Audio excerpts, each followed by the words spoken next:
Memphis, Tennessee. December 1851. On an auction block near the Mississippi River, soaked by rain, something occurred that would haunt the city's commercial elite for decades. A single slave, a young man whose physical appearance defied every convention of the trade. He sold for a price so astronomical it triggered a chain of events no one could have predicted. Within 6 months, 3 of Memphis's wealthiest families would be destroyed. Within a year, the buyer himself would vanish without a trace, leaving behind only cryptic journal entries suggesting he'd uncovered something far more dangerous than simple commerce. The city's newspaper archives from that period contain inexplicable gaps, entire weeks missing, as if someone systematically removed evidence of what truly transpired. What made this particular slave so valuable that men would risk everything to possess him? What secrets did his sale conceal that powerful families would rather erase from history? Before we continue with the story of what became known in whispered circles as the Memphis Enigma, make sure you're subscribed to this channel and hit that notification bell, because what you're about to hear will challenge everything you think you know about the antebellum South. And drop a comment telling us what state or city you're listening from. We love hearing from our community across America. The truth behind this mystery begins not with the auction itself, but with the circumstances that brought this young man to Memphis in the first place. The spring of 1851 found Memphis in a state of commercial frenzy. The city had recently surpassed Louisville in cotton exports, and its position along the Mississippi made it the beating heart of the slave trade in the Western Territories. Auction houses lined Front Street like monuments to prosperity, their white columns gleaming in the southern sun, their interior halls echoing with the mechanical recitation of prices and the shuffling of human cargo. Among the city's elite, 3 families dominated the commercial landscape. The Harrington family controlled the largest cotton warehouses along the river. Edmund Harrington, patriarch and former Virginia aristocrat, had built his fortune through strategic marriages and ruthless business practices that left competitors bankrupt. His son, Charles, served as the family's public face, a handsome man of 32 who wore his privilege like a second skin, his every gesture calculated to remind others of their inferior station. The Dalton family, by contrast, had clawed their way up from modest circumstances. Jacob Dalton had arrived in Memphis 15 years earlier with nothing but a keen mind for numbers and an iron will. He'd established himself as the city's premier slave broker, the man who could procure any type of laborer a plantation owner might desire. His reputation for discretion made him indispensable to families who preferred their transactions to remain unrecorded in public ledgers. The third family, the Cavendish clan, represented old money from Charleston. Richard Cavendish had relocated to Memphis in 1847, bringing with him not only substantial capital but also connections to shipping magnates in New Orleans and banking interests in New York. His wife, Victoria, hosted the most exclusive salons in the city, gatherings where business deals were sealed over imported wine and political alliances forged behind closed doors. These 3 families existed in a state of polite competition. Their rivalries carefully masked by social niceties, but beneath the surface, tension simmered. Each family sought advantage over the others, each searched for the investment or acquisition that would cement their dominance. It was into this environment that rumors began circulating in early November 1851. A slave trader named Ambrose Fletcher, known for operating in the Carolinas and Georgia, had arrived in Memphis with an unusual acquisition. Fletcher was not well liked among his peers. He worked alone, avoided the established auction houses, and had a reputation for dealing in what other traders called specialty merchandise, slaves with particular skills or attributes that commanded premium prices from very specific buyers. Fletcher took rooms at a modest boarding house on Madison Avenue, far from the grand hotels where visiting merchants typically stayed. He made no attempt to advertise his wares, conducted no business at the public auction houses, and spoke to no one about what he'd brought to Memphis. This silence itself became the story. In a trade built on publicity and competitive bidding, Fletcher's discretion suggested something extraordinary. The whispers started in the gentlemen's clubs. A slave of remarkable appearance, not merely handsome, but possessing a beauty so striking that grown men stumbled over their words attempting to describe it. The rumors took on an almost mythical quality. Talk of features that seemed carved from marble, eyes that held an unsettling intelligence, a bearing that suggested nobility rather than bondage. Charles Harrington first heard about Fletcher's acquisition during a card game at the Memphis Club. The man who mentioned it, a tobacco merchant named William Drexler, had apparently glimpsed the slave during a brief encounter on the street. Drexler described walking past Fletcher and his charge near the riverfront and finding himself so arrested by the slave's appearance that he'd actually stopped walking, causing the men behind him to collide with his back. "I've been in this business 20 years, Drexler had said, his voice barely above a whisper. "I've seen thousands upon thousands. Nothing prepared me for what I saw that afternoon. It wasn't just the face, Harrington. It was something else. Something in the way he moved, the way he held himself despite the chains. Like he knew something the rest of us didn't." Charles dismissed the story as exaggeration, the kind of tall tale men told after too much bourbon, but the description nagged at him. His father had recently expressed frustration with their household staff, complaining that none possessed the refinement appropriate to their social station. A slave of exceptional appearance, properly trained, could serve as a status symbol in the Harrington home, a conversation piece at dinner parties, a visible marker of the family's ability to acquire what others could not. Charles made inquiries. He learned that Fletcher was preparing to leave Memphis within the week, having apparently found no buyers interested in his unusual merchandise. The price being quoted, $3,000, was astronomical. A prime field hand rarely exceeded $1,500. An educated house slave might command $2,000. $3,000 suggested either madness or something genuinely exceptional. On a gray afternoon in late November, Charles Harrington arranged a private viewing. Fletcher received him in his boarding house room, a cramped space that smelled of lamp oil and river damp. The trader was a thin man in his 50s with the weathered skin of someone who'd spent decades traveling rough roads. His eyes held a calculating intelligence that Charles found immediately unsettling. "I appreciate discretion, Mr. Harrington," Fletcher said, gesturing to a chair. "Your inquiry came through appropriate channels. That speaks well of you." "I'm told you have something unusual," Charles replied, maintaining a businesslike tone despite his growing curiosity. "I'm here to determine if the rumors justify the price." Fletcher smiled, a thin expression that didn't reach his eyes. "The price is non-negotiable. I should make that clear from the outset. What I have is unique. I will not bargain, nor will I accept promises of future payment. 3,000 gold or bank draft. No exceptions. Then perhaps you should show me what justifies such confidence." Fletcher walked to an adjoining door and knocked 3 times. A moment later, the door opened, and Charles Harrington encountered the slave who would change his life. The young man who entered the room stood perhaps 6 feet tall with a slender but well-proportioned build. His skin held the color of honey touched by sunlight, suggesting mixed heritage, a common enough circumstance in the slave trade, though the specific combination of features here created something Charles had never witnessed. The face possessed a symmetry that seemed almost mathematical, with high cheekbones, a strong jaw, and eyes of an unusual gray-green that seemed to shift color in the lamplight. But it was more than mere physical beauty. The young man moved with a fluid grace that suggested education, training, something far removed from the brutal world that had shaped most slaves. He wore simple clothes, cotton trousers and a white shirt, both clean but well worn. No chains, Charles noticed, no visible marks of restraint. The young man stood quietly, his hands clasped loosely in front of him, his gaze directed at the floor in the expected posture of submission. Yet something in his bearing suggested the submission was performed rather than genuine, a role being played for an audience. "His name is Marcus," Fletcher said quietly.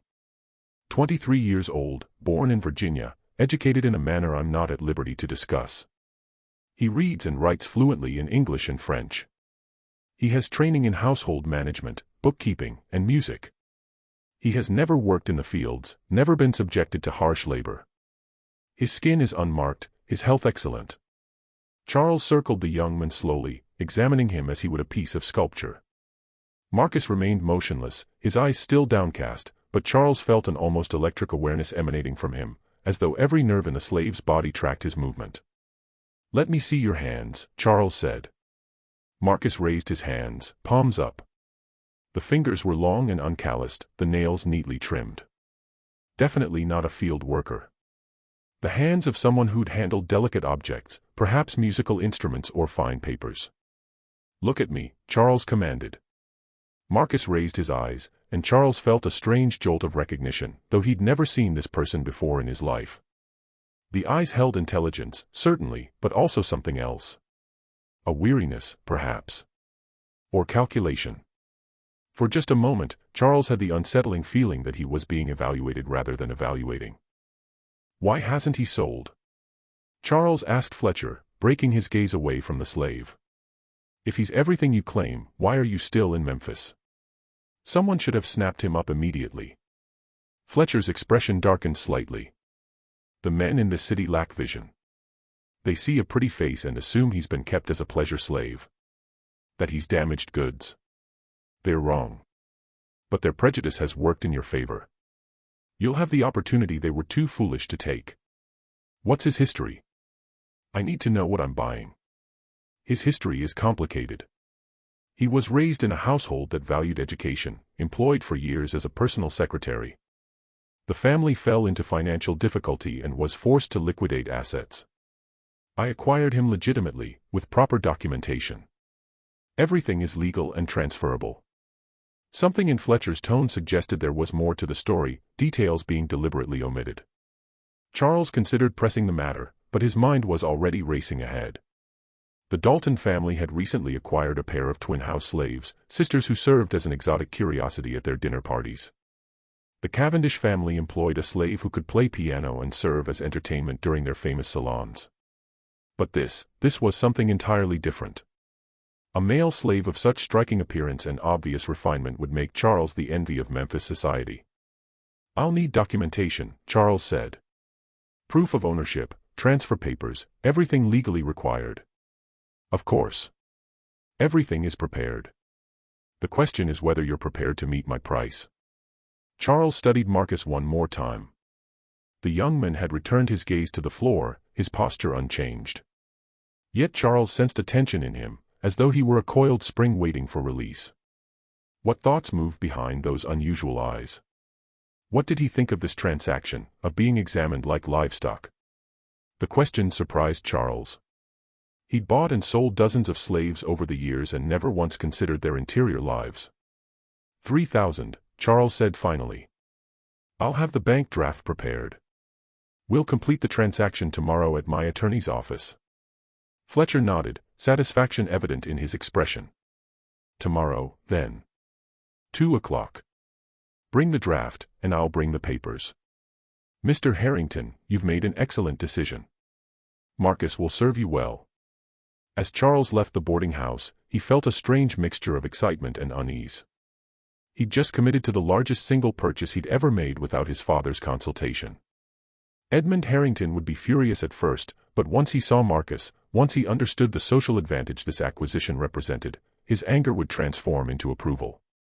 Charles was certain of it. What Charles could not know, as he walked back through the darkening streets of Memphis, was that he'd just set in motion a sequence of events that would destroy not only his own family but 2 others as well. The slave he'd agreed to purchase carried with him a mystery that would prove far more dangerous than beauty. The transfer of ownership took place exactly as arranged. Charles arrived at his attorney's office with a bank draft for $3,000 drawn on the Memphis Trust Bank. Fletcher produced documentation that appeared at first glance entirely legitimate, a bill of sale from a Virginia estate, transfer papers showing Fletcher's acquisition, and a letter attesting to Marcus's skills and character, signed by someone identified as Mrs. Eleanor Stratton of Richmond. The attorney, a cautious man named Horace Pembroke, examined everything carefully. He'd handled slave transactions for the Harrington family for years and prided himself on thorough documentation. Yet even he seemed slightly unnerved by Fletcher's intense scrutiny as the papers were reviewed. Everything appears in order, Pembroke finally announced. The provenance is clear, the documentation legally sufficient. Mr. Harrington, once you sign here, Marcus becomes your legal property. Charles signed without hesitation. Fletcher signed opposite. Money and papers changed hands. Marcus, who had stood silently throughout the entire proceeding, showed no visible reaction to his change in ownership. His face remained carefully neutral, his eyes fixed on some middle distance, his breathing slow and steady. One piece of advice, Fletcher said as he prepared to leave, his hand on the door handle. Marcus requires careful handling. He's not like other slaves. Treat him poorly, and you'll find him difficult. Treat him with a measure of respect, not as an equal, you understand, but with acknowledgement of his capabilities, and he'll exceed your expectations. I know how to manage my property, Charles replied somewhat stiffly. "Of course," Fletcher said. "I'm sure you do." He tipped his hat and departed, leaving Memphis that same afternoon on a riverboat bound for New Orleans. He would never return to the city, and attempts to contact him in subsequent months would prove fruitless. Ambrose Fletcher, it seemed, had simply vanished from the slave trade entirely. Charles brought Marcus to the Harrington estate that evening. The family's home stood on Union Avenue, a grand Greek Revival mansion with 6 white columns supporting a broad front portico. The house had been designed to intimidate, to announce the family's wealth and status before visitors even crossed the threshold. Edmund Harrington had spared no expense on the furnishings: imported carpets, crystal chandeliers from France, furniture crafted by master carpenters in Philadelphia. Edmund's reaction to Marcus proved even more dramatic than Charles had anticipated. The elder Harrington, prepared to rage at his son's impulsive expenditure, found himself speechless when Marcus was presented to him in the main parlor. Edmund circled the young man just as Charles had done the day before, his expression shifting from anger to fascination to something approaching unease. "Extraordinary," Edmund murmured. "Charles, you may have actually demonstrated business sense for once in your life. This is... I've never seen anything quite like this." Charles felt a surge of pride. "I thought he could serve as your personal secretary, handle correspondence, manage your calendar, serve at dinner parties. Imagine the impression he'll make on our guests." "Indeed," Edmund said, turning to Marcus. "Can you read complex documents?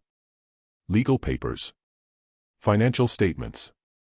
"Yes, sir," Marcus replied, his voice cultured and unexpectedly resonant.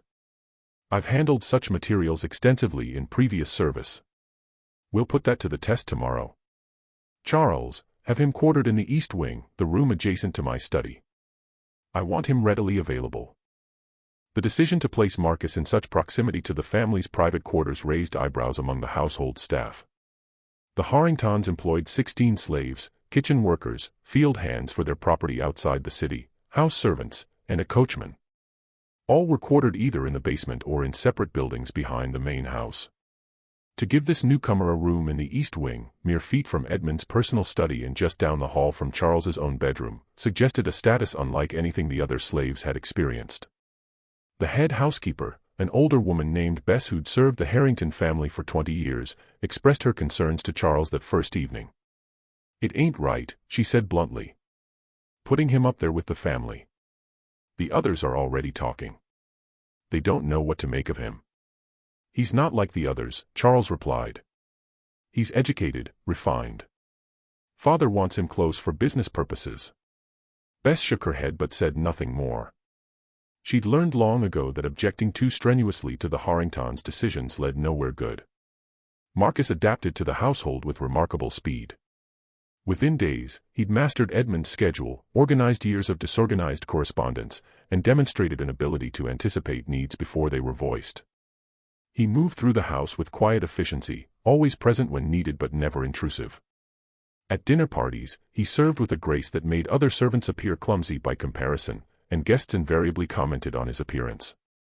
"Where on earth did you find him?" Mrs. Sarah Dalton asked during a dinner party 2 weeks after Marcus's arrival.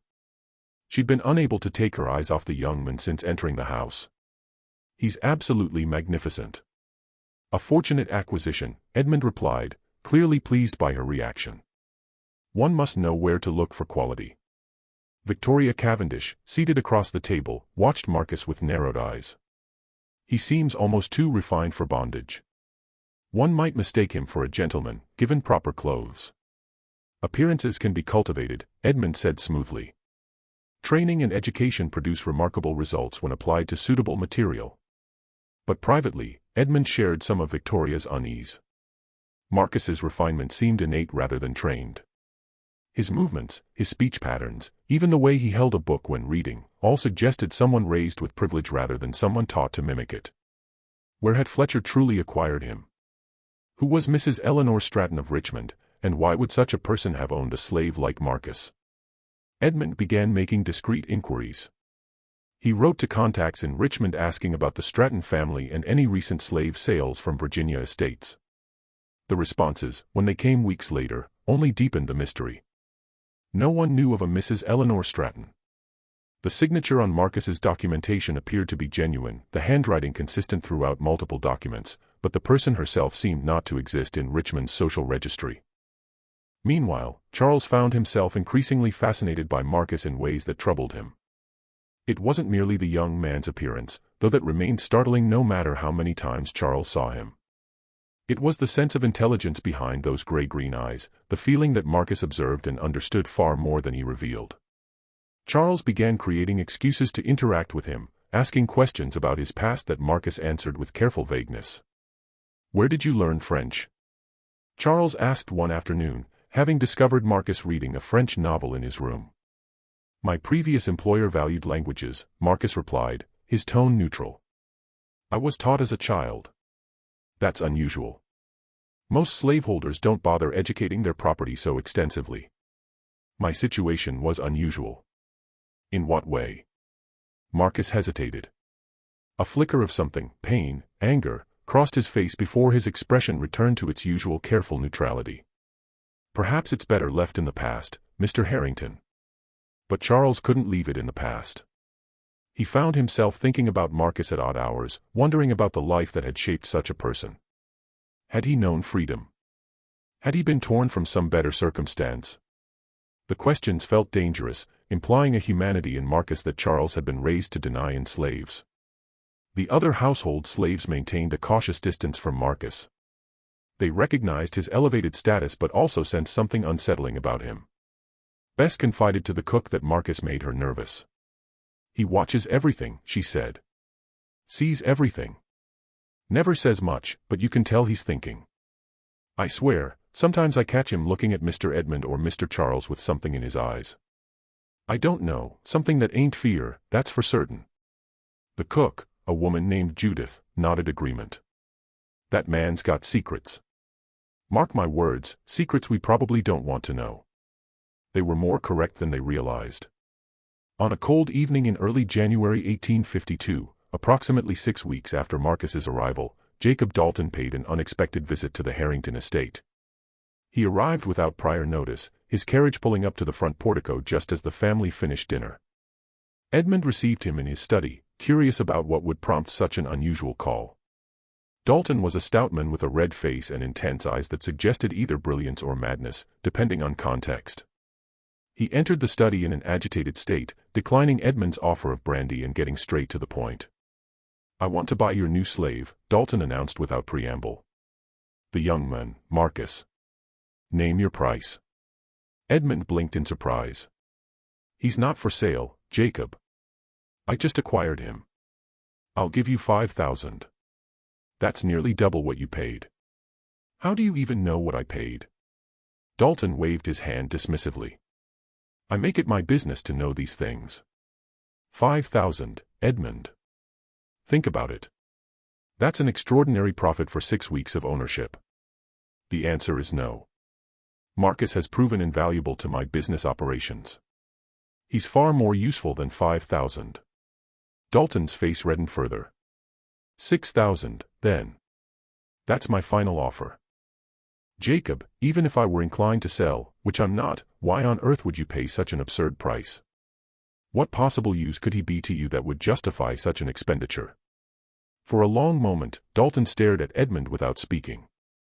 Then, in a quieter voice, he said, "You don't understand what you have in your house, do you? You think he's just an unusually handsome slave with some education, but there's something else about him. Something that could be valuable in the right circumstances." "What are you talking about?" "I've made inquiries about the men who sold him to you, Ambrose Fletcher. Do you know what Fletcher specialized in, Edmund? He didn't trade in regular field hands or even educated house slaves. He dealt in slaves with very specific attributes sold to very specific buyers, private collectors, shall we say. People willing to pay extraordinary sums for extraordinary merchandise." Edmund felt a chill run down his spine. "What are you implying?" "I'm not implying anything. I'm stating facts. Fletcher disappeared from Memphis immediately after your purchase. No forwarding address, no trace of where he went. That's suspicious, don't you think? And the documentation he provided, have you verified it? Actually traced it back to its supposed source?" "The papers were examined by my attorney. papers can be forged. Signatures can be copied. I'm willing to bet that if you investigate thoroughly, you'll find inconsistencies, questions without answers. Edmund's unease deepened. Even if that were true, it doesn't explain your interest in buying Marcus. What do you know that I don't? Dalton leaned forward, his voice dropping to a near whisper. 3 days ago, Richard Cavendish approached me with a proposition. He wanted to know if I could arrange to steal Marcus from your household. He offered me $2,000 just to facilitate the theft, with the promise of another $3,000 once the slave was safely in his possession. I turned him down. Of course, I'm a businessman, not a thief. But it tells you something, doesn't it? About what Cavendish thinks that young man is worth. Edmund sat back in his chair, his mind racing. Why would Richard want him so badly? That's what I've been trying to determine. I've asked questions, made inquiries through my network, and I've learned some very interesting things, Edmund. Things that suggest Marcus might not even be who Fletcher claimed he was. Explain. There are rumors, just whispers, mind you, nothing confirmed, that a certain family in Virginia lost a son about 2 years ago. The son disappeared under mysterious circumstances. The family claimed he'd run away, but there were irregularities in their story. This young man was educated, cultured, known for his striking appearance. The family is not discussing what happened, which is itself interesting. They've refused all inquiries, even from journalists. But here's what makes it truly intriguing. The family's name was Thornton. Eleanor Thornton was the mother, not Stratton. Thornton. The similarity in names struck Edmund immediately. A simple change of a few letters. Exactly. Now, I can't prove Marcus is the missing Thornton son. I can't even prove such a son existed. The family has been remarkably effective at suppressing information. But if he were, Edmund, if Marcus is actually a freeborn man who was illegally enslaved, do you understand what that would mean? Edmund understood perfectly. It would mean that Marcus's enslavement was not only illegal but criminal. It would mean that Fletcher had trafficked and kidnapped free people. And it would mean that Edmund had unknowingly participated in that crime by purchasing him. The legal ramifications would be catastrophic, the social consequences even worse. The Harrington name would be destroyed. This is speculation, Edmund said firmly, though his voice wavered slightly. You have no proof. I have enough to make both Richard Cavendish and myself willing to pay extraordinary sums to acquire Marcus. Enough to make me travel here on a cold January evening to make you an offer. Think about it, Edmund. 6,000. Take the money. Let me handle whatever complications might arise from Marcus's past, and you wash your hands of the entire matter. Edmund studied Dalton carefully. The man was a skilled negotiator, expert at reading people and exploiting their weaknesses. Was this elaborate story simply a tactic to acquire Marcus at a profit? Or was there genuine substance to these claims about the Thornton family? I need time to consider this, Edmund said finally. Give me 3 days to investigate your claims. If I find evidence supporting what you've suggested, we'll discuss terms. Dalton stood, clearly unhappy with this response but recognizing he'd pushed as far as he could. 3 days, Edmund. But I warn you, Cavendish won't wait forever. If he can't buy Marcus legally, he might resort to other methods. After Dalton departed, Edmund sat alone in his study for a long time, staring at the fire burning in the hearth. His mind churned with possibilities, each more troubling than the last. Finally, he rang for Marcus. The young man appeared within minutes, his expression composed and attentive. You called for me, sir. Edmund studied him with new eyes, searching for any hint of deception or hidden identity. Marcus bore the scrutiny calmly, neither defiant nor submissive, simply waiting. Tell me the truth, Edmund said quietly. Who are you, really? Not the history Fletcher provided. The truth. Something flickered across Marcus's face, surprise, perhaps, or relief. Then it was gone, replaced by the careful neutrality Edmund had come to expect. What truth would you like to hear, Mr. Harrington? Marcus asked softly. The truth of what I was, or the truth of what I've become? Both. Marcus was silent for a long moment. When he spoke, his voice carried a weight it hadn't held before, as though he were finally allowing something genuine to emerge. I was born free in Virginia, as Fletcher's papers claim. I received an education appropriate to my station. I had prospects, a future. Then circumstances changed in ways I couldn't control, and I found myself in a situation no amount of education or refinement could rescue me from. Fletcher purchased me from people who had no legal right to sell me.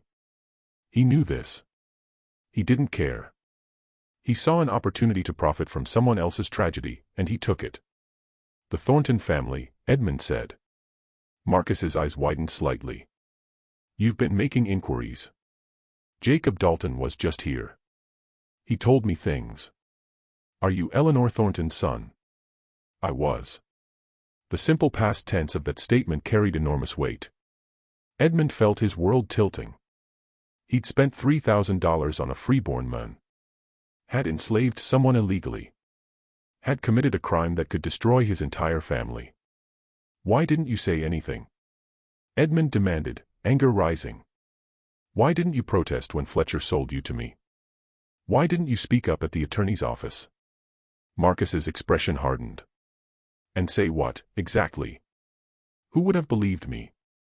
A man in chains claiming to be freeborn. Fletcher had documents, signatures, seemingly legitimate papers. I had nothing but my word. Would your attorney have sided with me over Fletcher's documentation? Would you have? Edmund had no answer. Marcus was right. No one would have believed him. The word of a claimed slave against documented proof of ownership. The law would have sided with the documentation every time. If you're freeborn, Edmund said slowly, then you have rights. I could. I should arrange your release. Return you to your family. My family is the reason I'm in this situation, Marcus said bitterly. Do you think I was kidnapped off the street like some common victim? My own mother sold me, Mr. Harrington. She manufactured the documentation, created the false history, and sold me to Fletcher to pay off family debts. The Thornton name was more valuable to her than her own son. So forgive me if I don't share your optimism about the possibility of returning home. The revelation stunned Edmund. He'd heard of such things, desperate families selling their mixed-race children, hoping to pass them off as slaves to discharge debts, but always as distant rumors, never as immediate reality. Why are you telling me this now? Edmund asked. Because Dalton is right to warn you about Cavendish. Richard Cavendish knows who I am. He knows what I represent. And he wants me not as a slave, but as leverage against my family.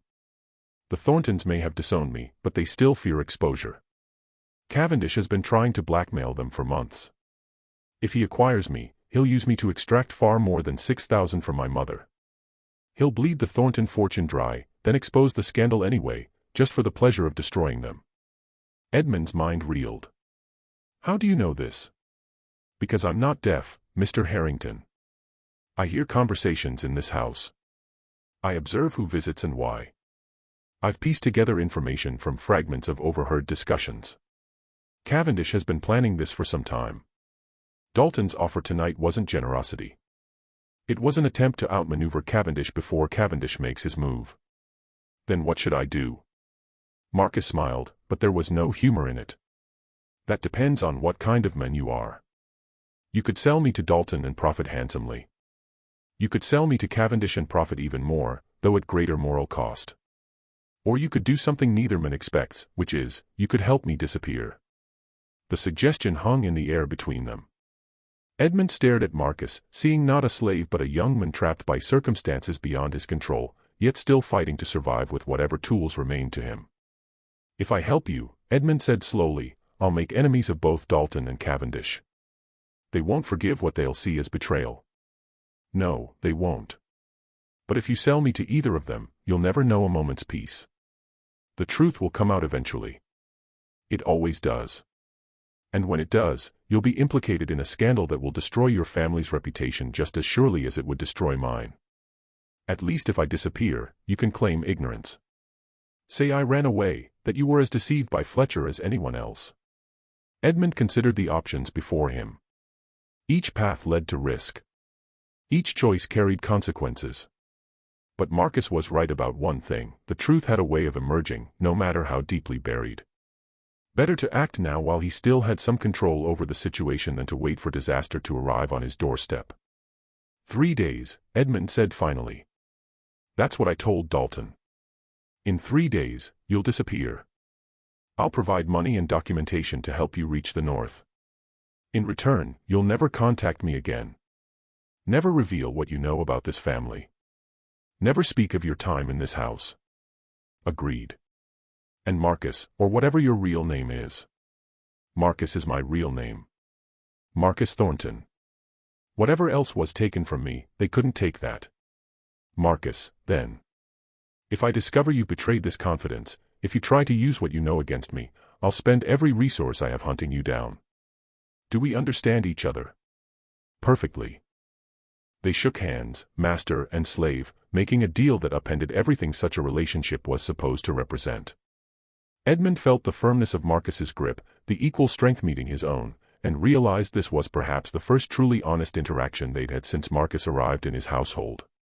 Neither man could have predicted how this agreement would lead not to Marcus's disappearance, but to something far more catastrophic, because there were others watching, others with their own plans, and the next 3 days would prove that in Memphis in 1852, keeping secrets was far more difficult than either of them imagined.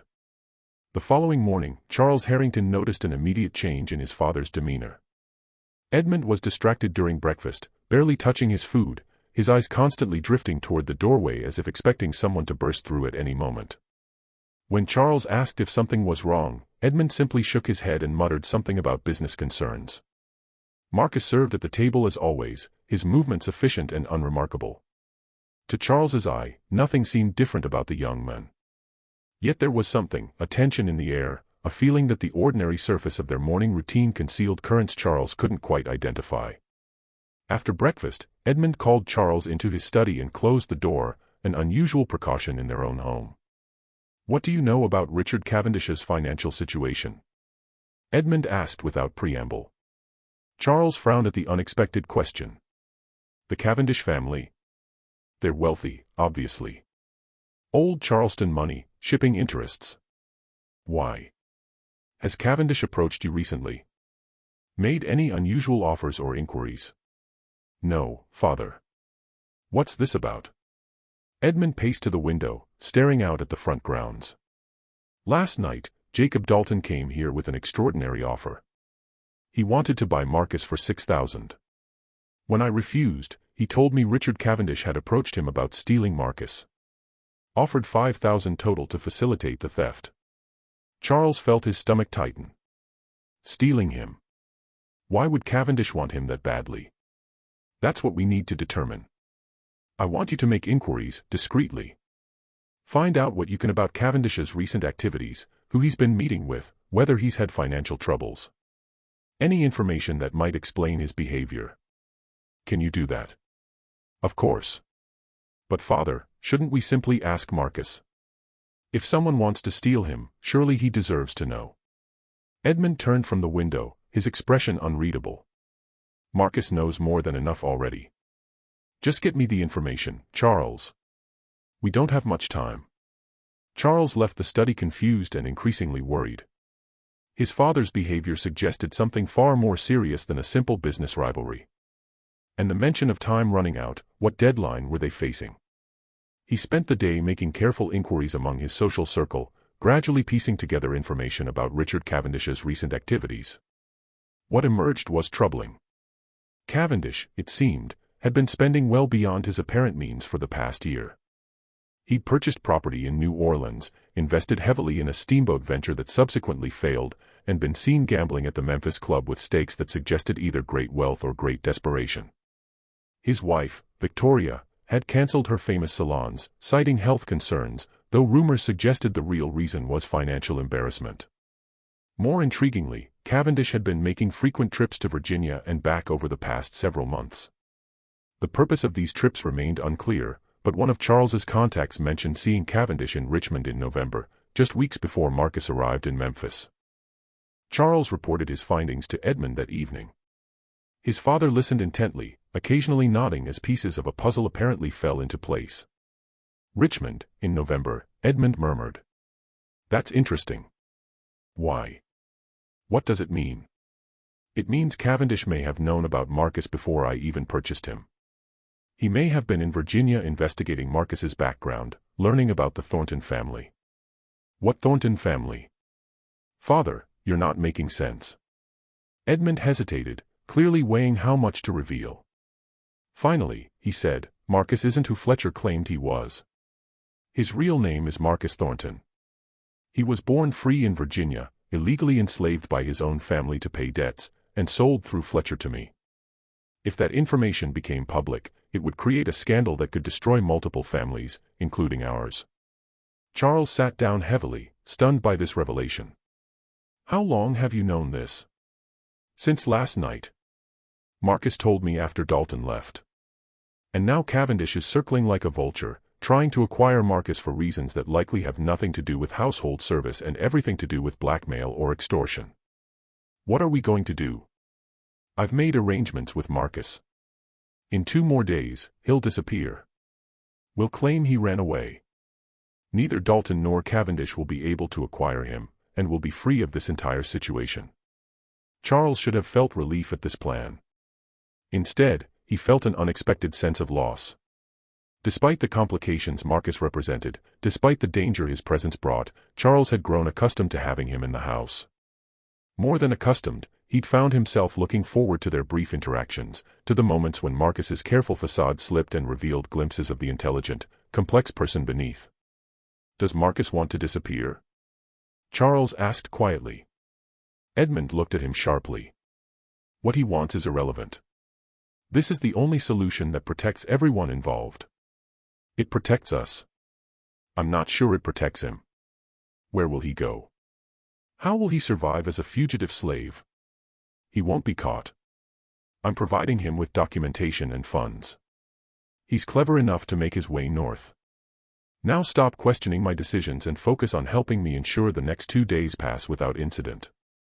But incident was precisely what the next 2 days would bring. Because while Edmund and Charles planned Marcus's disappearance, Richard Cavendish was implementing plans of his own, plans that had been months in the making and would soon erupt into violence that would shock Memphis society. That night, a fire broke out in the Cavendish family warehouse near the riverfront. The blaze consumed the building entirely, destroying an estimated $50,000 worth of goods. Cavendish himself had been inside when the fire started, attempting to salvage account books. He escaped with his life but suffered burns to his hands and face. The fire was ruled accidental, blamed on a knocked-over lamp. But those who knew Cavendish's financial situation whispered different theories. Some suggested he'd set the fire himself to collect insurance money. Others claimed the blaze had been started by creditors sending a message. The truth was darker than either theory. The fire had been started deliberately, but not by Cavendish and not for insurance purposes. Someone wanted Cavendish distracted, wanted his attention focused away from his plans for Marcus Thornton, someone who understood that desperate men make mistakes and that those mistakes could be exploited. The following morning, while Cavendish recovered from his injuries, 3 events occurred in rapid succession that would shatter the fragile equilibrium Edmund had tried to maintain. First, Jacob Dalton's eldest son, Thomas, was found dead in his room at the family home. The young man, just 24 years old, appeared to have died from some kind of seizure or apoplexy, though no doctor could determine the exact cause.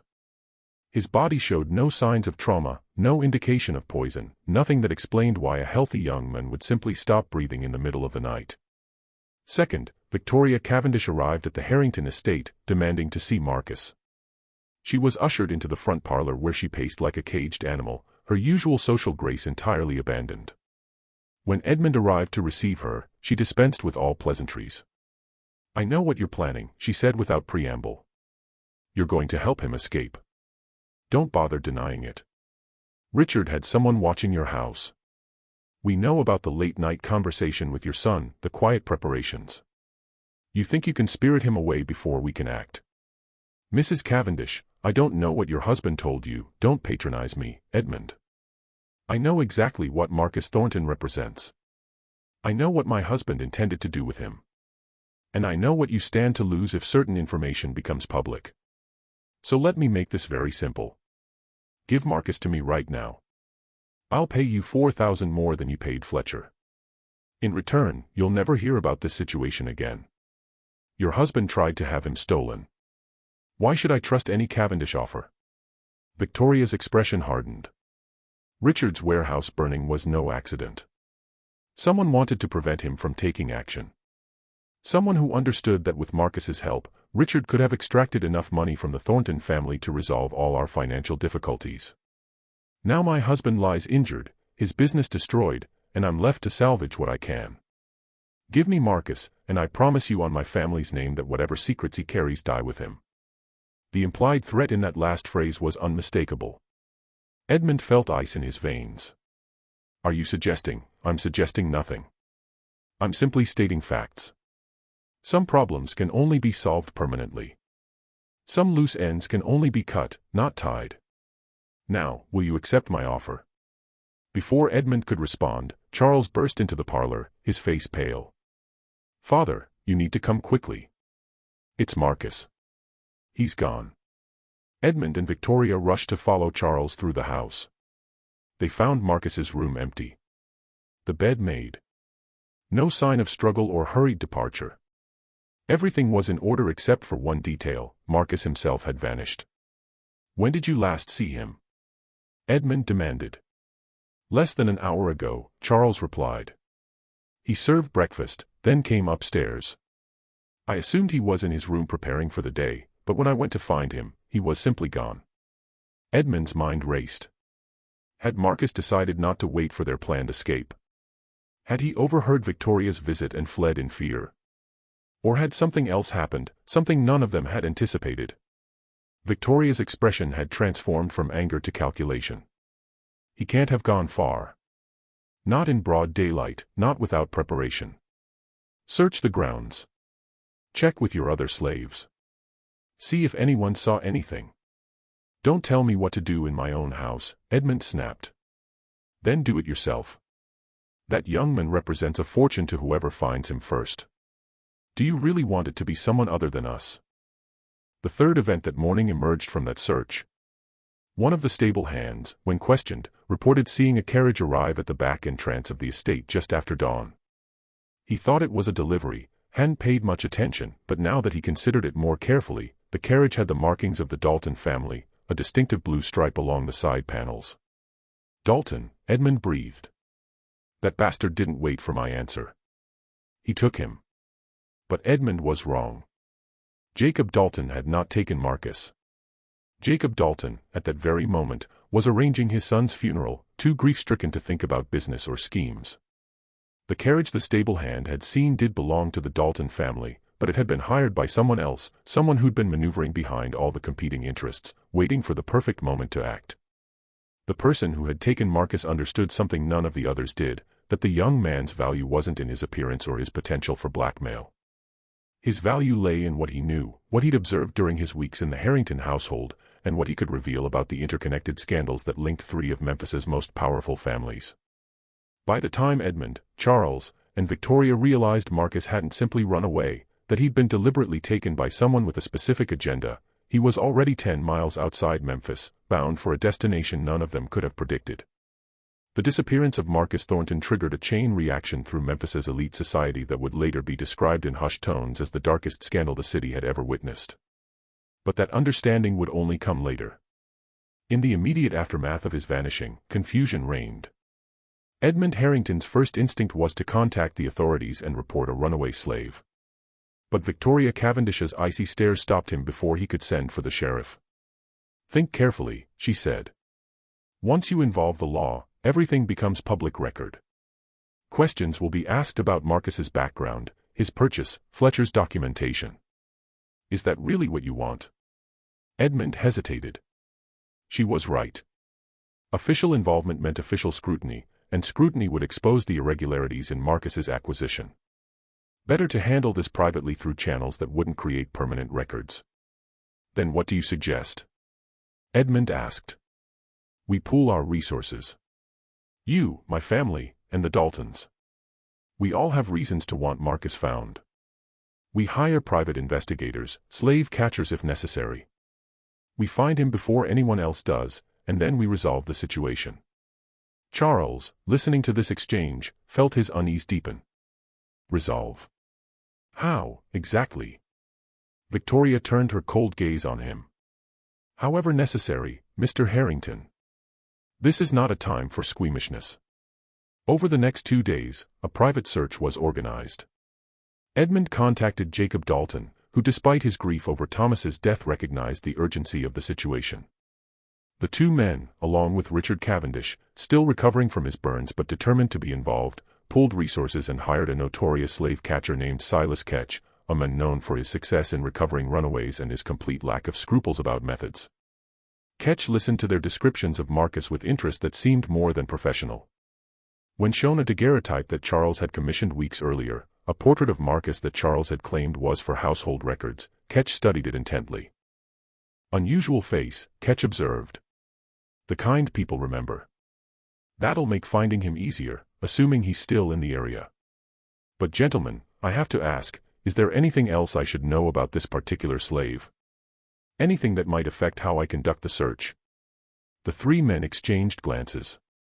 Finally, Cavendish spoke. "He's valuable.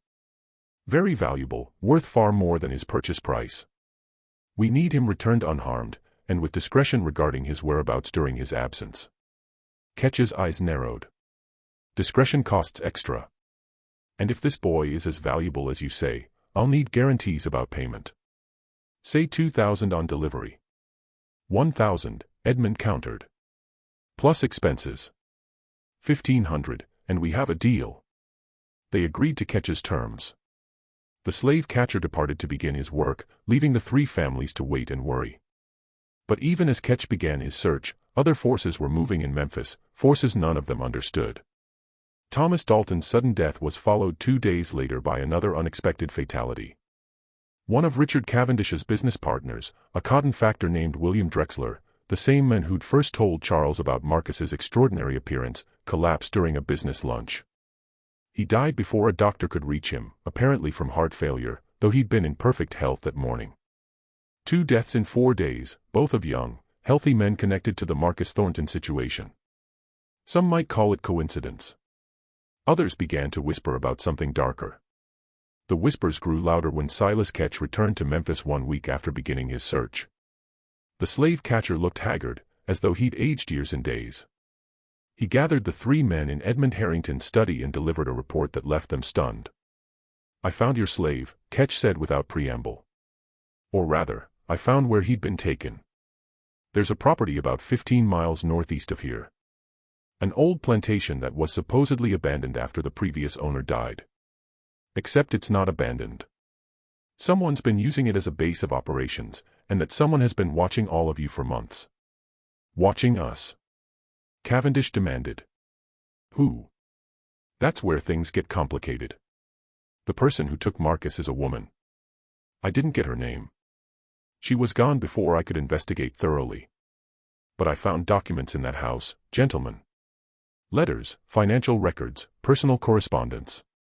Someone has been systematically documenting everything about your three families, your business dealings, your private affairs, your financial vulnerabilities. Everything."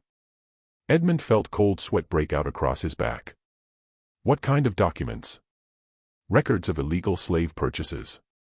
Evidence of falsified property transfers. Details of bribery paid to city officials.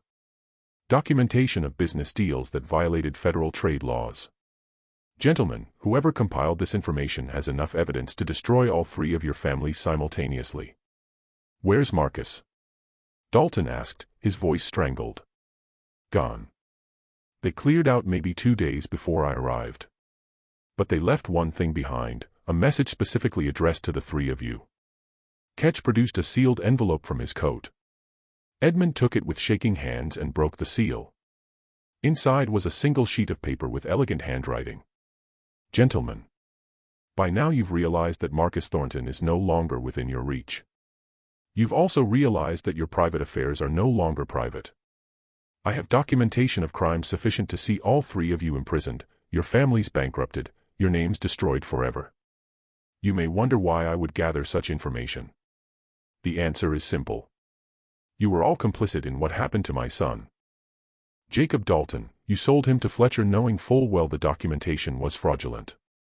You didn't care that you were trafficking in a freeborn person because the profit was too attractive to refuse. Richard Cavendish, you tracked my son to Memphis intending to use him for blackmail.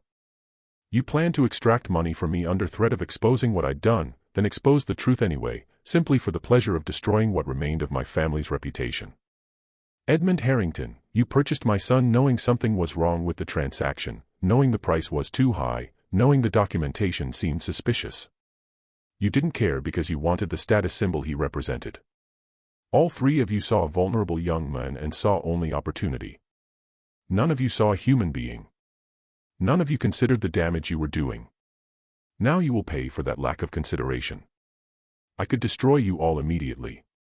I could deliver my documentation to newspapers, to federal authorities, to anyone who would listen.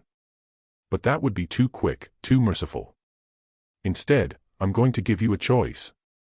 Within the next 30 days, each of you will receive instructions on how to make reparations for what you've done. These reparations will be substantial, financial, social, and personal. If you comply, I will return my documentation to you, and you will never hear from me again. If you refuse, or if you attempt to harm me or my son, everything I know becomes public. The choice is yours. Choose wisely. Eleanor Thornton. The silence that followed was absolute. Edmund read the letter twice, unable to believe what he was seeing. Marcus's mother, the woman who supposedly sold her own son into slavery, had somehow orchestrated all of this, had taken Marcus back, had been watching them for months, had gathered evidence of crimes they'd thought safely hidden. It's a bluff, Cavendish said finally, though his voice lacked conviction. She can't possibly have the evidence she claims. The slave catcher says otherwise, Dalton countered. He saw the documents.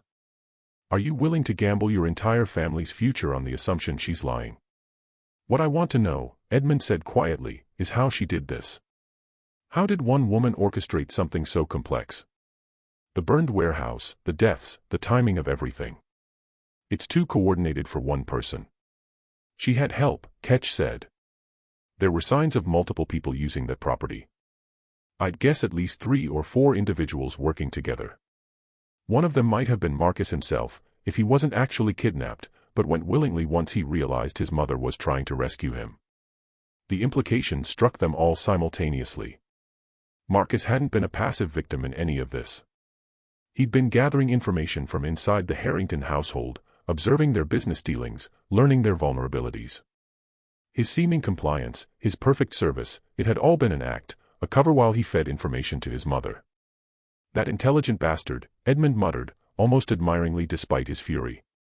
He played us all from the beginning. So what do we do? Charles asked. He'd been silent throughout Ketch's report, his face growing paler with each revelation.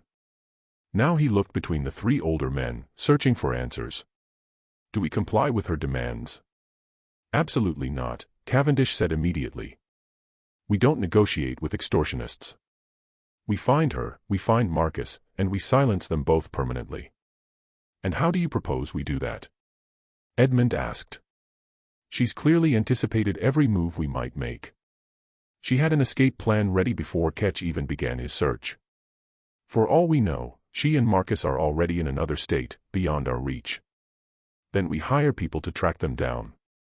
People who specialize in this sort of thing. Men like that don't come cheap. And the more people we involve, the greater the chance that word of this situation leaks out. Every person we tell becomes a potential witness against us. They argued for over an hour, the 3 men who'd competed as rivals, now forced into unwilling alliance by a threat none of them had anticipated. Eventually, exhaustion and fear drove them to a temporary decision. They would wait for Eleanor Thornton's instructions before taking action. They would see what she demanded, evaluate whether compliance was possible, and make their decisions then. But even as they agreed to this plan, each man was already contemplating alternatives. Each was already considering how to protect himself, even if it meant sacrificing the others. The alliance between them was fragile at best, held together only by mutual fear and the hope that somehow they could emerge from this disaster with their reputations intact. They would all be disappointed. Eleanor Thornton hadn't orchestrated months of careful planning only to accept their compliance with her demands. What she wanted wasn't money or social reparations. What she wanted was something far more devastating. Something that would ensure these men could never again use their power to hurt others the way they'd hurt her son. She wanted their complete destruction.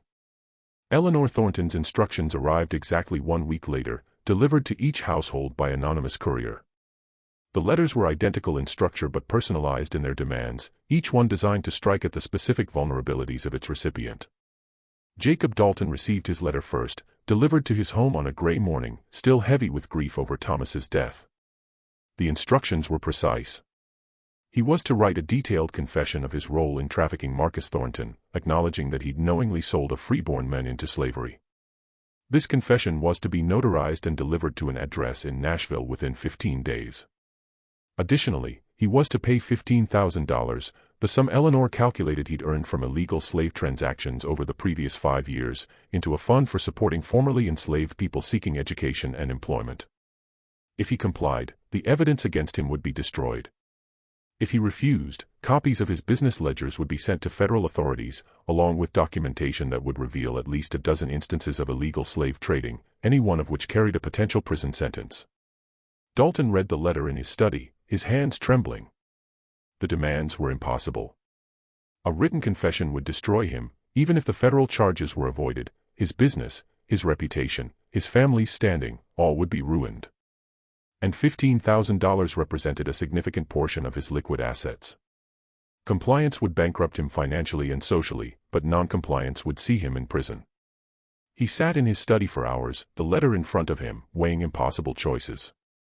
His wife found him there at noon, still motionless, staring at nothing. Richard Cavendish's demands were different but equally devastating. He was to sell his remaining business assets at fair market value and use the proceeds to establish a school for children of former slaves in Memphis. He was to write letters to 3 families he'd wronged through business dealings, apologizing and offering financial restitution. And he was to publicly withdraw from all social organizations that excluded people based on race or previous condition of servitude.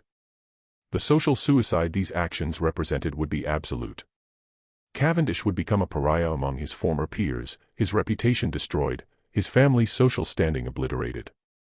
His wife Victoria, upon reading the demands, flew into a rage that ended with her smashing a crystal vase against the fireplace. "We will not comply," she declared. "I don't care what evidence she claims to have. We will not be dictated to by a woman who sold her own son." "She didn't sell him," Richard said quietly. "That's what we didn't understand. She never sold Marcus. Someone else in her family did, likely her husband or another relative trying to hide a scandal. She's been trying to get him back ever since. Then her complaint is with whoever actually sold him, not with us. We participated. We profited. In her eyes, that makes us equally guilty." Edmund Harrington's demands were perhaps the most personally devastating. He was to free all 16 of his slaves, providing each with documentation, travel funds, and assistance in establishing new lives as free people. He was to publicly acknowledge his role in purchasing Marcus Thornton despite knowing the transaction was suspicious. And he was to resign from his position in 2 Memphis banks where he served on the board, recommending they adopt policies against accepting slave-based collateral for loans. Charles found his father in the study late that evening, the letter clutched in his hand, tears streaming down his face. It was the first time Charles had ever seen Edmund Harrington cry. "It's over," Edmund said simply. "Everything we've built, everything our family represents.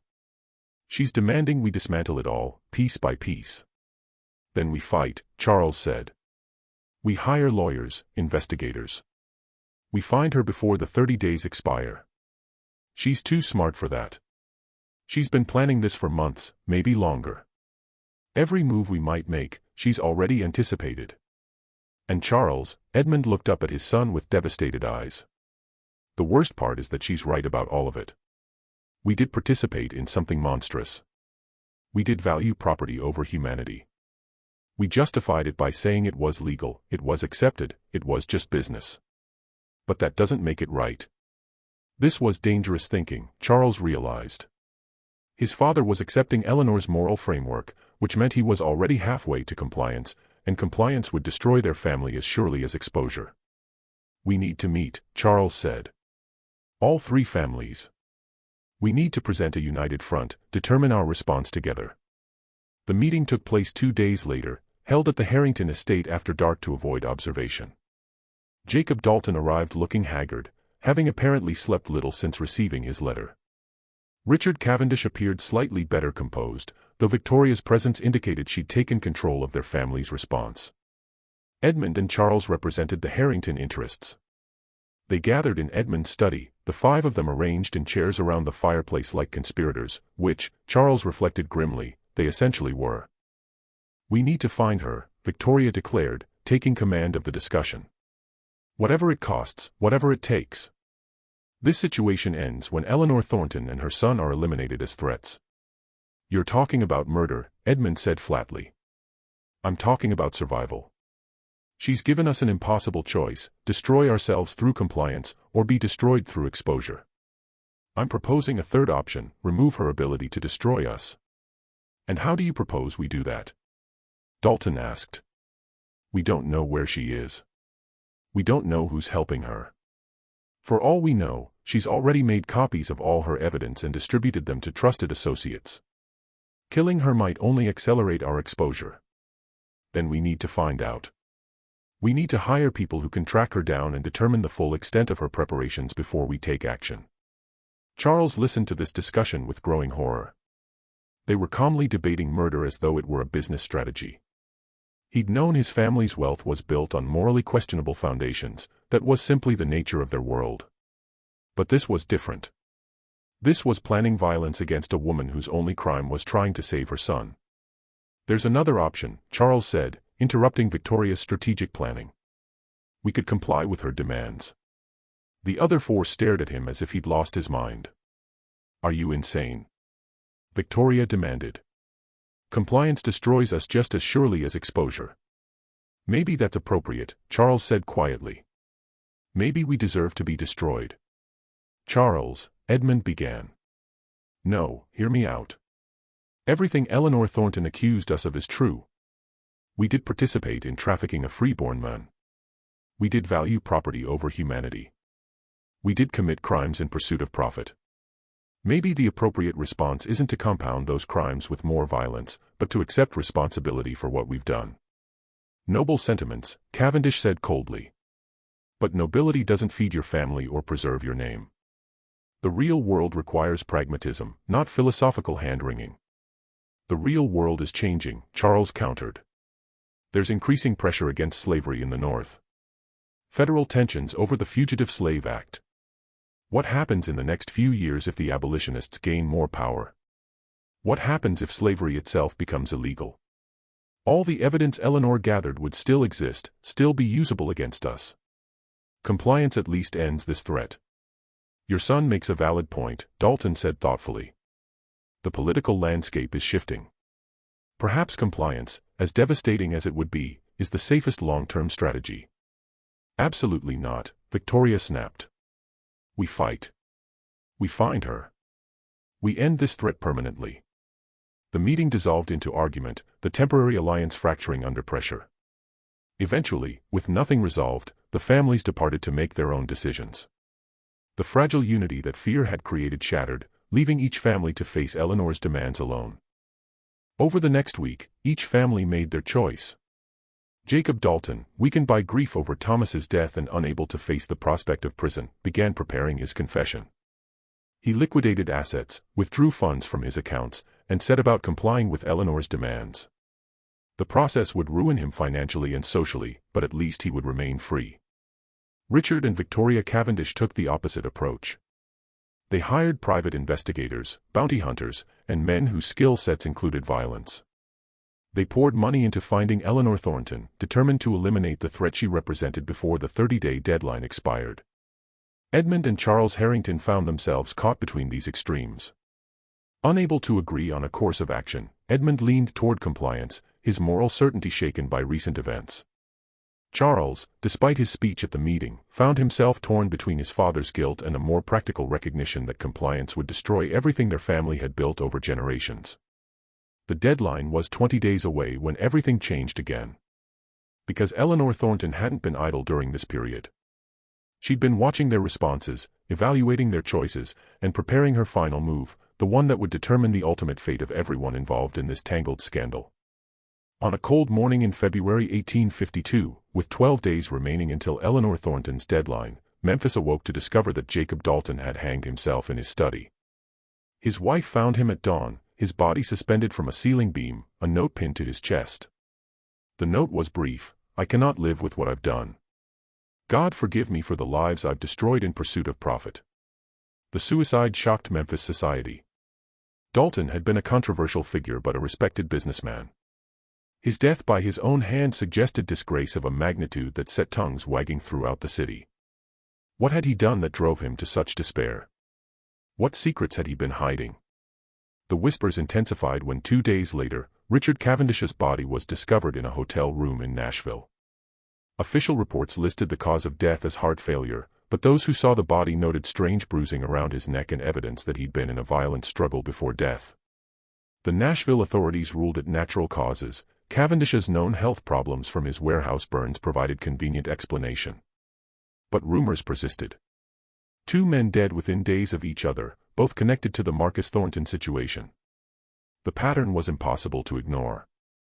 Edmund Harrington found himself alone in defending against Eleanor's demands. Dalton was dead. Cavendish was dead. The alliance that was supposed to protect them had dissolved into nothing, and Edmund stood exposed, the only target remaining for whatever Eleanor planned next. He made his decision. Using intermediaries and coded messages, Edmund attempted to contact Eleanor Thornton. He sent word through channels he hoped she was monitoring that he wished to negotiate, to discuss terms that might satisfy her demands without completely destroying his family.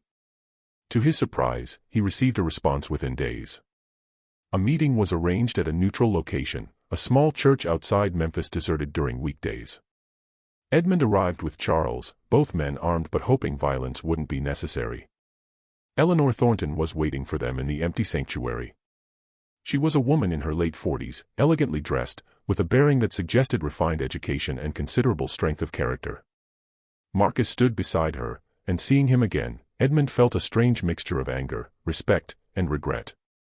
"Mr. Harrington," Eleanor said without preamble. "Thank you for coming. I assume recent events have made you reconsider your position regarding my demands." "Recent events," Edmund replied carefully, "have eliminated 2 of the 3 men you were targeting. Forgive me for being direct, but were you responsible for their deaths?" Eleanor's expression didn't change. Jacob Dalton killed himself rather than face what he'd done. His guilt destroyed him more effectively than any revenge I might have planned. As for Richard Cavendish, I'll simply say that men who hire violent criminals sometimes discover those criminals have their own agendas. I don't mourn his death. And now you have only me left. Yes. Which brings us to this meeting. You wanted to negotiate, so negotiate. Edmund took a deep breath. Your demands would destroy my family. I'm willing to accept responsibility for my role in what happened to Marcus. I'm willing to make financial reparations. But I'm asking you to show mercy to my wife, my son, the people who depend on our household for employment. Let me bear the consequences without destroying innocent lives around me." "Innocent lives?" Eleanor's voice turned sharp. "Tell me, Mr. Harrington, were you thinking about innocent lives when you purchased my son? When you kept him in your household, knowing something was wrong with the transaction? You speak of mercy now that you need it, but where was your mercy then?" "I had none," Edmund admitted. "I was wrong. I participated in something monstrous because it was legal and profitable, and I didn't want to look too closely at the ethics of it. I'm not asking you to forgive me. I'm asking you to let the consequences fall on me alone." Eleanor studied him for a long moment. Finally, she said, "Your son argued for compliance at your meeting with the other families. He suggested accepting responsibility was appropriate. That was unexpected." Charles felt both of their gazes turn to him. "It seemed like the right thing to say," he offered. "But did you believe it?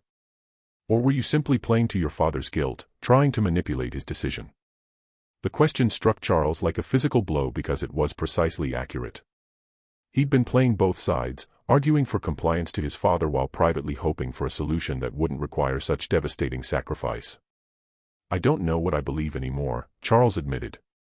"I've been raised to think of slaves as property, business as morality neutral, profit as its own justification. But watching Marcus these past months, listening to him speak, seeing his intelligence and humanity, it's made me question everything I was taught.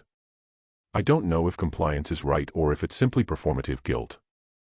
I just know that what we did to him was wrong, and someone needs to acknowledge that." Eleanor's expression softened slightly. That's more honesty than I expected. Very well. Here are my revised terms, Mr. Harrington. You will free your household slaves as I demanded.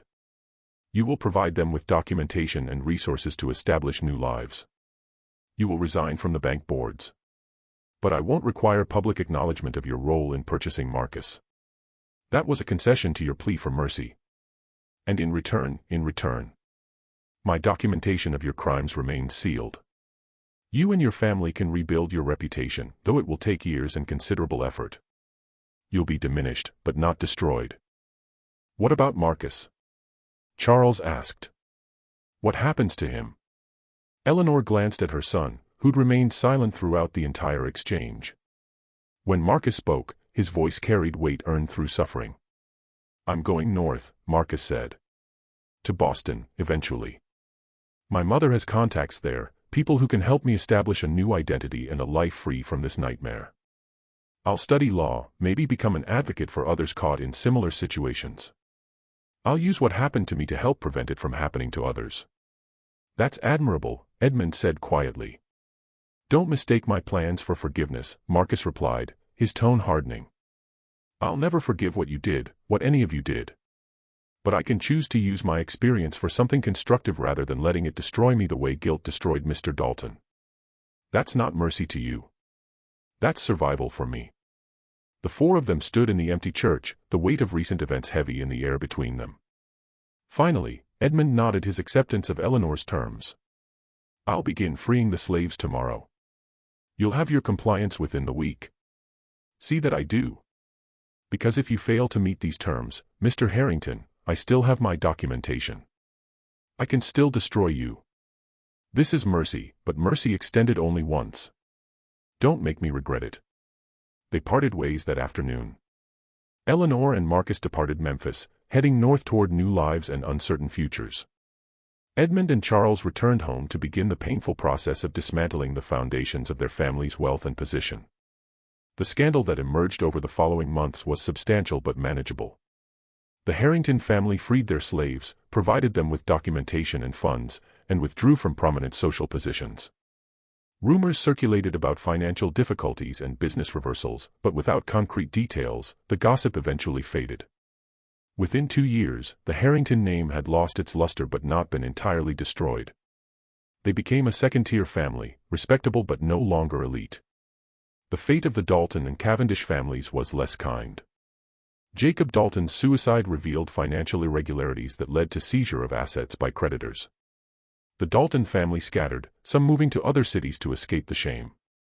Richard Cavendish's death triggered investigations that eventually revealed his involvement in several questionable business dealings. Victoria Cavendish fought to preserve the family's reputation but ultimately failed, dying in poverty in New Orleans in 1856. As for Marcus Thornton, historical records become sparse after 1852. There are hints that a man matching his description practiced law in Boston in the 1860s, that he may have been involved in Underground Railroad activities, but nothing definitive. Eleanor Thornton died in Philadelphia in 1859, her obituary listing her as a widow and mother who devoted her later years to charitable work supporting former slaves. The mystery that had consumed Memphis for those fateful months gradually faded from memory, becoming just another lost story in a city with too many secrets to remember them all. But for those directly involved, the events of 1851 to 1852 remained permanently seared into memory, a reminder of how quickly power could become vulnerability, how secrets could destroy those who kept them, and how the pursuit of profit without conscience could lead to ruin. The tale of Marcus Thornton and the 3 families that sought to possess him reveals something profound about the world that existed in America before the Civil War. It was a world where human beings could be reduced to property, where beauty and intelligence could be commodified, where the wealthy felt entitled to own not just labor but lives. The specifics of this story, the astronomical price paid, the competing interests, the mother's elaborate revenge, might seem extraordinary, but the underlying reality was depressingly common. Thousands of freeborn people were illegally enslaved during this period. Their documentation falsified, their protests ignored, their lives destroyed by a system that valued property claims over human rights. The legal presumption always favored ownership over freedom, making it nearly impossible for an enslaved person to prove free birth, even with evidence. What makes the Marcus Thornton case unique is not that it happened, but that it left such vivid evidence of its occurrence. Most such cases vanished into history, the victims lost to time, their stories never told.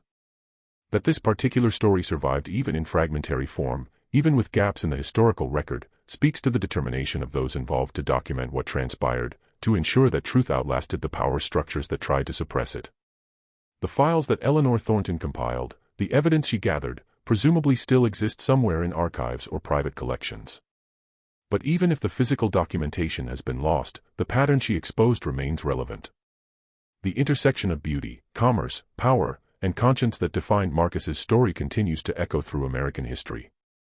We may no longer trade in slaves, but we still struggle with questions about who has value, who deserves dignity, and what we're willing to sacrifice in pursuit of profit or status. In that sense, the impossible mystery of the most beautiful male slave ever traded in Memphis isn't really about one young man in 1851. It's about all of us, the choices we make, and the legacies we leave behind. What do you think of this story, the length some people went to protect their secrets, the courage it took for others to expose them? Leave your comment below. And if you found this historical mystery compelling, make sure you're subscribed to our channel. Hit that notification bell so you never miss our deep dives into the forgotten scandals and suppressed truths of American history. Share this video with someone who loves historical mysteries. These stories deserve to be remembered, and you can help make sure they're not forgotten again. Until next time, keep questioning what you thought you knew about the past.